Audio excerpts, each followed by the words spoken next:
ओम नमो आदेश.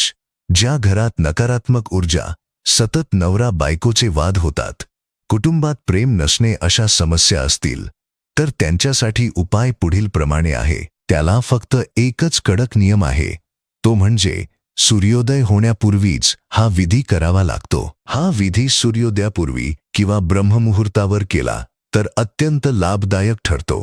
प्रथम कडक पाण्याने स्नान करावे आणि नंतर ओम कुबेर दैवताय ओम फट स्वाहा, ओम लक्ष्मी दैवताय ओम फट स्वाहा हा मंत्र बोलून तुळशीला पाणी घातल्यानंतर देवघरासमोर स्वतःसाठी एक आसन टाकून पद्मासनात बसावे. एक लिंबू घेऊन त्यावर भीमसेन कापूर पेटवावा. कापूर जोपर्यंत जळत आहे तोपर्यंत त्याच्या ज्योतकडे पाहत उमा शंकरा करून करा जय हो शिव संगमेश्वेश्वरा हा मंत्र मनातल्या मनात जपावा. ज्योत संपल्यानंतर डोळे झाकून गायत्री मंत्र तोंड ओठ न हलवता मनातल्या मनात जपावा. हे करत असताना सुरुवातीला बास, थोडी भीती, हलकेच डोकेदुखी, कान गरम होणे, चित्र विचित्र गोष्टी डोळ्यासमोर दिसणे असे प्रकार होऊ शकतात. 9 दिवस नित्यनियमाने हा विधी केला तर नक्कीच चांगले फळ प्राप्त होते. विधी आणि मंत्र नीट समजून घेण्यासाठी हा व्हिडिओ परत एकदा बघा. तसेच तुम्हाला विधी करताना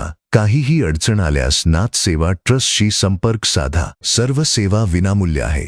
ओम नमो आदेश.